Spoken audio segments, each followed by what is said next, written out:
My research topic was the A-12 OXCART spy plane and its early retirement. The A-12 OXCART was a supersonic high-altitude spy plane that was made for the CIA by Lockheed Skunk Works. The A-12 was created to replace the U-2, an older high-altitude spy plane also operated by the CIA. The U-2 did not fly quite high or fast enough to avoid enemy radar, and it was tracked every single time it flew over the Soviet Union, and was even shot down in 1960. This sent the United States back to the drawing board to create a more advanced plane. While the A-12 was being built for the CIA, the Air Force also made many orders for similar aircraft projects. These included the SR-71, a two-seater version of the A-12 that would eventually replace it, the YF-12, a prototype interceptor aircraft, and the D-21, an image collection drone that would be launched from the back of the A-12 during flight. The parallel procurement of these other aircraft helped to significantly increase production numbers and bring development costs down for the CIA. After it was built, the A-12 flew missions in Vietnam and North Korea under Operation Black Shield. The goal of these missions was to determine whether Vietnam had developed surface-to-surface missile capabilities.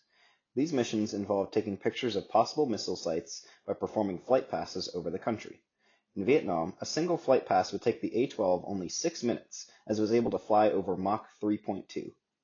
The A-12 was equipped with a camera that was able to take images that were 63 miles wide with a resolution of 1 to 2 feet on the ground. The two-seater SR-71 flew slightly lower and slower than the A-12 due to its larger size. The SR-71 was different than the A-12 in that it was designed for post-nuclear strike reconnaissance and thus would collect many different types of intelligence all at once. The A-12 was designed for peacetime intelligence collection and was only designed to collect one type of intelligence per flight. The A-12 was able to collect higher quality image intelligence than the SR-71, as it had a more advanced camera due to not needing space for multiple other cameras and sensors. The Air Force was in charge of most of the operations and planning for making the Black Shield missions happen, even though the planes were owned by the CIA. The A-12 was phased out in 1968, after just 2 years of operations. All of the aircraft were put into storage in Palmdale, California, and never flew again. As the planes were very similar, it was hard to convince the government that both fleets should be kept operational at the same time. The phase-out decision was made mostly due to the large proposed cost savings that would result from scrapping the A-12 fleet.